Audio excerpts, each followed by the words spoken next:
Welcome into Chicago Bears Now. Should Chicago sign Earl Thomas? We're going to explore that on today's video. But first, we got to get to 11,000 subscribers before September 1st. That gives us a week to get there. We're like 300 something away. You do the simple math, which of course I did before the show, math whiz. 300 something away, you carry the 1, you divide by 2, get rid of the decimal point. We can get there by September 1st. That's the point. Just need, 40 subs a day or so, and we will get there. Can only do it with your help, so hit that big red subscribe button. We're doing videos almost every single day here for your Chicago Bears. And with that being said, will Earl Thomas end up in Chicago? That's up right now.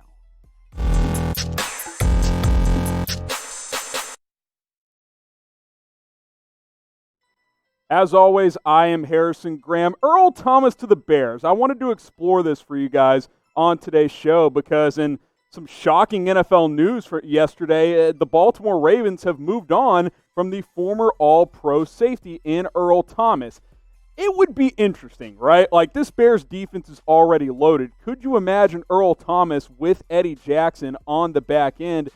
That's exciting on the surface, right? The Bears have enough cap space to get there. They have $16 million and some change, and I don't think he's going to cost a ton of money because the Ravens released him with conduct detrimental to the team, basically, because he's been causing some issues. This was their statement. They're going after the $10 million that they owe him for 2020 because he has been causing some problems, and to be frank, he's been kind of a problem maker for the past couple of years now. Like, not as much from a legal standpoint, but from a guy who was considered a big-time leader in Seattle, didn't exactly end well there either. He practically begged Dallas to sign him late in 2017, infamously, if you guys remember that, after the Cowboys played the Seahawks. He flipped off Pete Carroll the next year after he blew out his knee during a game because he wanted a new contract. Now he's had an altercation with the teammate in Baltimore. There's reports coming out he's been missing and showing up late to meetings, and there's also other reported incidents with other players. And basically, the Baltimore Ravens Leadership Council, some of their, team captain type of players are basically like, this guy is not worth it anymore. And oh, by the way, the weird incident with his brother and wife this offseason, you guys know what that's all about. I'll let you guys put 2 and 2 together. This guy's getting a little Antonio Brownish for me, if you guys know what I'm saying. Like, I don't know. Like, he's a great player, but he's not really the core locker room leader type of guy we thought he was back in his days in Seattle. At least he hasn't been for the past couple of years. So I'm going to make this the pinned comment. We'll get into the stats and dive deeper into this possibility in just a second, but I want you to answer this question. Do you want Earl Thomas on the Bears? Type Y for yes, type N for no. Pinned comment right below. You can reply right there.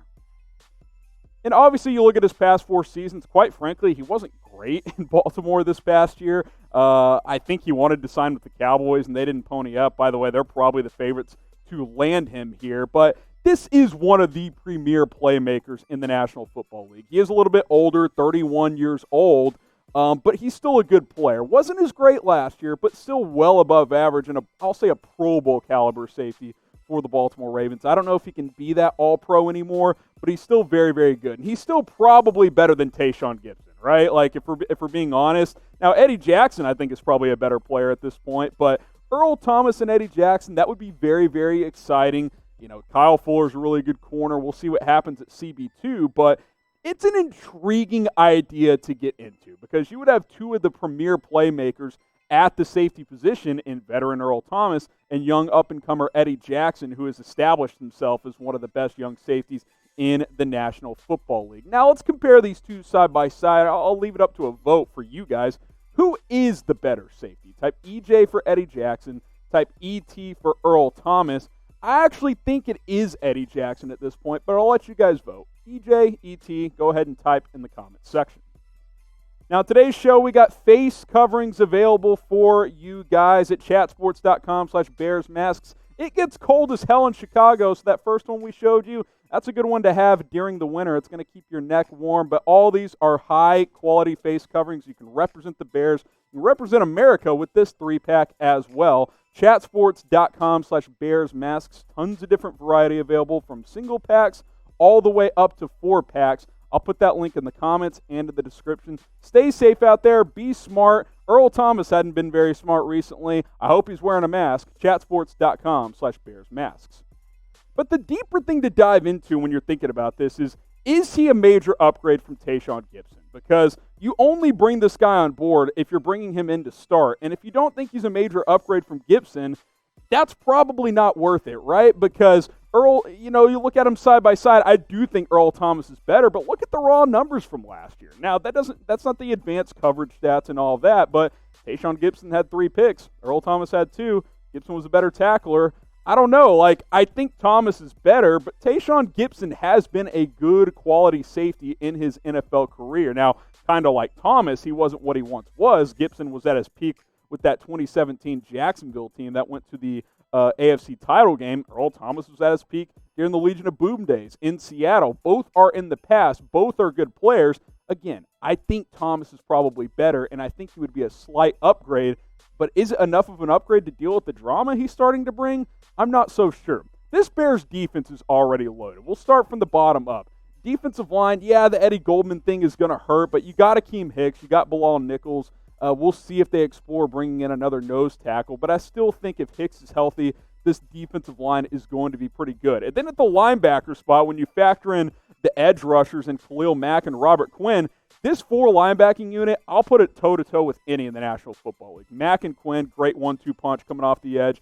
Danny Trevathan, Roquan Smith, really good inside linebackers if they stay healthy. I think you got some depth pieces here as well that should be able to get after it. And then you look at the secondary. Yes, with Earl Thomas, it is fun to think about. There is no doubt about that. Jackson and Thomas, that's the best 1-2 punch in the NFL at safety. I'm pretty confident in saying that. Fuller is one of the better corners in the league. You can get by with Screen and Jalen Johnson this year when you have the rest of those pieces on this defense. But again, you are loaded on defense. Is Earl Thomas worth the drama? I'm not sure. Also, would Earl Thomas make the Bears the number 1 defense in the NFL? It's intriguing to ask. I just broke down, all 3 levels of the defense. Type 1 for yes, type 2 for no. It's already top 5, right? It's already in the mix for being the best defense in the league. Would he put them over the top and make it the best defense? If you think so, type 1 for yes. But again, this is a tough one for me because I don't like the way he has handled his business in recent years. I don't like when he's under contract after he beats the Cowboys a couple of years ago in a big win for Seattle. He's going to the Cowboys locker room and begging Jason Garrett to come get him. I don't like that he's flipping off his head coach after he blows out his knee. No one forced him to play. And I definitely don't like all the incidents he's caused in the Ravens locker room. That is a high-quality organization that basically was like, see ya, because we don't want to deal with your garbage, even though the Ravens are in the midst of being a Super Bowl contender. You've got to factor all of that stuff in when you consider Earl Thomas. Now, if he's cheap and you bring him in knowing like, hey, 1 strike and you're gone, I'm all in. The cap space is there. You can pay this guy. I don't think it's going to be that much money. Honestly, I think you could get him for 1 year, $4 or $5 million. I don't think his market is going to be that great, especially this late in the free agency process. So I'm intrigued. If it's non-guaranteed, I'm down to explore it, but overall, just understand that there is some risk involved.